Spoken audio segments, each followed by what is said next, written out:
glad to become a Sooner.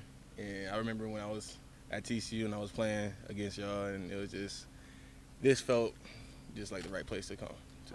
How did the process come with finally deciding to come to Oklahoma? Actually, on my first official visit here, it was my first visit here. My mom was like, at the end of the visit, she was like, either you're going and I'm going with you, or I'm just gonna go by myself. So that was kind of already a deciding factor. What was it that stood out? For my mom, it was a family-oriented environment, and for me, it was the same thing, but also what I could do in this defense. What's it been like getting to learn from Venables so far and Zach? It's been great. It's been amazing. I feel like out of all the head coaches I met, VB, he's probably most definitely the best one, because he's just such a hands-on coach and not like a CEO-minded head coach where they're just watching practice. Like, no, he's getting in practice. He's gonna be chewing people out if they're doing the wrong thing, and it's something that I love about this place. What is it specifically about the defense that attracted you? It was Bates and his coaching, and then knowing that VB, he's not gonna let me down either as a head coach, and knowing I have him in my back pocket, and Coach Bates, I have him in my back pocket as well. You got to spend time with Coach Bates now, not just throughout the transfer process, but now actually going through the film and then a little bit the first few days of fall camp. How's that been, and what's your relationship like with him? Me and him, we're very close now. He's a very funny dude when outside of football, and then during film and everything, he gets serious, and that's when I actually have to lock in and just make sure I listen, and I'm the most coachable I can be. You said reference to what you can do in this defense. What do you think that is? What do you think you're? I feel like in this defense I have no limitations at all, in a sense. Like, I can do anything and everything that Coach VB and Coach Bates asked of me to do. What do you think that'll be? Like some examples. Passer more? Yeah, just everything. Like rush the passer, be a run stopper, just everything. Okay. How good do you think this defense can be? Number one, and that's the goal. What do you see out of this defensive line? What kind of style do you think you guys play? Everything you put your mind to be honest. There's not gonna be no stopping us. You feel that confident, even obviously with some of the guys returning. You're a new guy, but what about those newcomers, the Jaden Jackson of the world? They're gonna be great. I promise you that.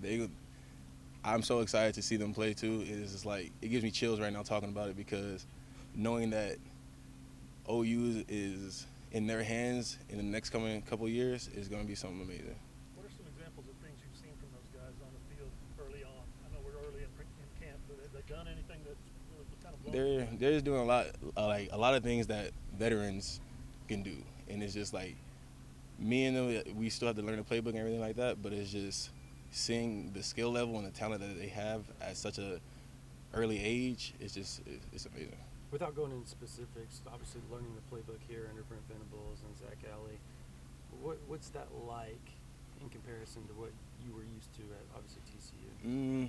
I can say it's maybe just a little more challenging, only because there's so much more that goes into play with this defense. And I feel like at TCU it was just a little more that you're going to be here, you just do what you got to do, and then that's it. But here it's going to be that you got to look at your keys for sure. Yeah. How much do you embrace the expectations that come along with you being so sought after being in the transfer portal? I just take it one day at a time. I mean, I call my mom every day just to see her smile and just hear her voice sometimes, just to make sure that I'm still locked in on my goals. You got your first taste of Smitty. What was that like for you? He's a very interesting dude. I mean, I love the dude. He's amazing. I can't say it's a lot more running here than I was used to, indeed, but he's an amazing guy. What do you think his workouts do for you and your athletic ability? It definitely made me faster. It made me I can cut a lot more better, in a sense. What's your favorite? I'm sorry. It's all good. What's your favorite part of the game? Being with my guys. I mean, football's about making plays and everything, but that comes with doing your job. It's really just about building these relationships, seeing like the JJs and the Stones just grow up and become the men that they're about to be. And it's just seeing their smile every day and going through trial and error with them, that's what gives me life sometimes. Some guys, it's like, hey, I'm tying up guys for the linebackers clean up. Other guys get in the backfield, make plays, change the line of scrimmage. What are you? Mm, definitely both. Yes, sir. Definitely both in this defense. How excited are you for that first home game here? Very excited. I heard that. Wait, is that true that almost all of our games are sold out? Yes. Is that true? Yeah. See, that's crazy fans now. We weren't used to that at TCU. There's some games where it's just like you know. But here, almost every game sold out. Appreciate the fans, indeed. Indeed. What's your relationship like with Dijon so far? Oh, that's my guy. Yes, sir. That's he.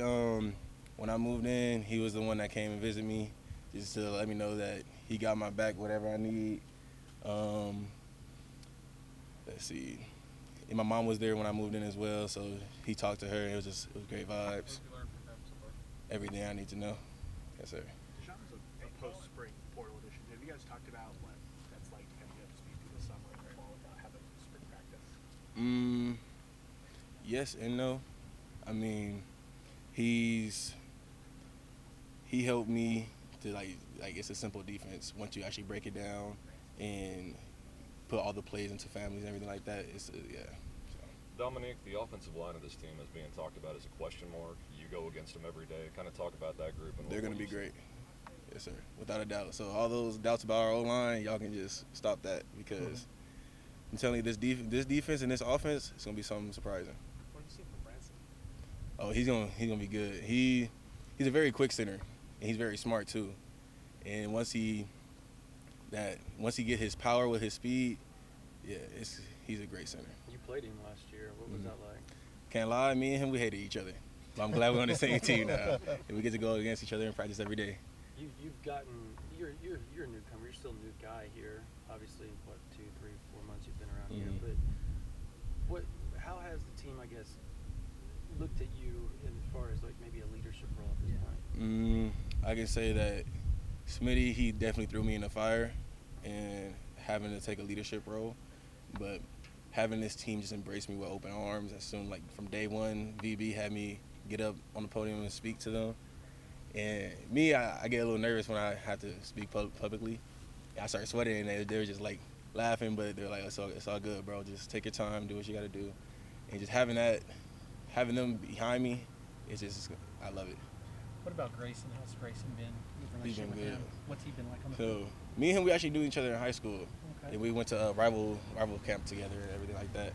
So me and him, we're close. Me and Champ, I think that we're a little bit closer because we have this trainer named Nico Trenches back in Cali, and we were go to him every time with each other. So it's kind of just like he's more of a bro, like because we knew each other for so long. Yeah. Anybody else on the team that you're particularly close to?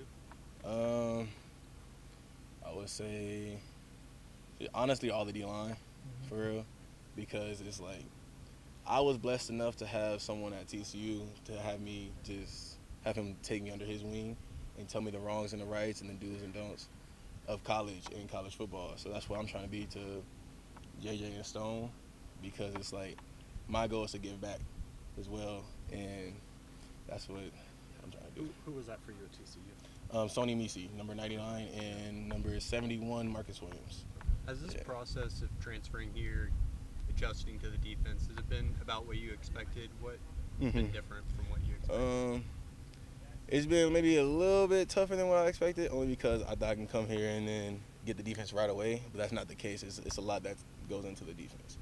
But once I got the guys like Lacey, DT, Sears, when they sat me down, they're like, all right, you got to get this.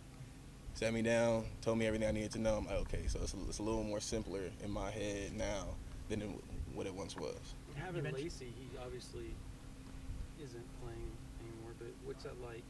Oh, he's a great teacher, indeed, and a great friend. You mentioned wanting to be able to effectively rush the passer from the interior. How much of a challenge is it as a defensive tackle to be able to be a quality pass rusher?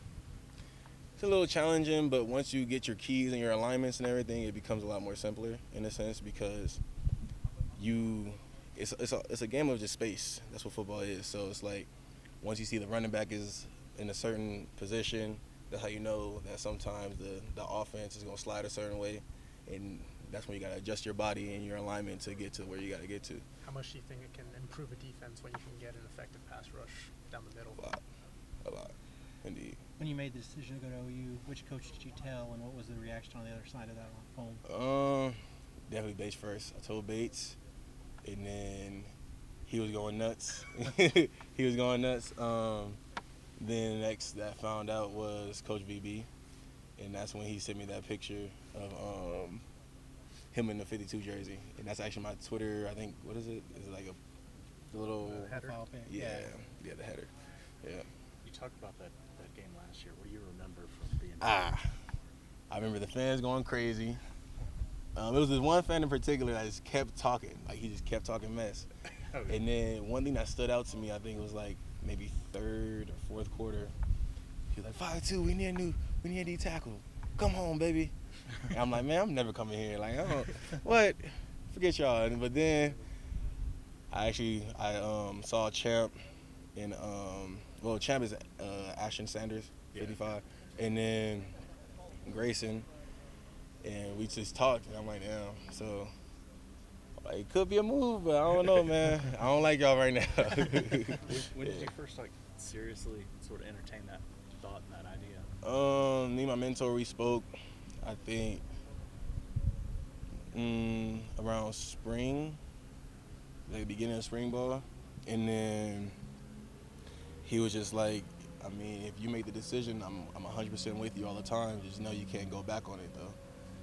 And that's when he was just like, yeah, if you think it's time, then it's time. So me and we finally spoke, and I'm like, yeah, big dog, I think it's time to make that decision. And then the first person I told at TCU was my D-line coach. But I love that dude. It's nothing but love for TCU and all their fans and all the players there. I miss y'all. I wish him the best this season. He obviously, McFarland obviously has a history here. Yeah. In Oklahoma. What was his reaction whenever he found out? Obviously, you were just going to Oklahoma. Was he? It obviously had to be bittersweet a little bit. Right? Yeah. The connection kind of, because I don't think it's legal to text your coach while being at another school. So, but I feel like, when I told him, I was like, yeah, coach, it's time for me to part ways. And then I think we had maybe a 2-hour conversation. There was some tears. I miss that dude, but he was excited for me, indeed. Sad to see me go. I'm sad to leave him, but yeah. What do you think changed or clicked for you from making that call at the end of the season to after spring, all that stuff? I'm sorry?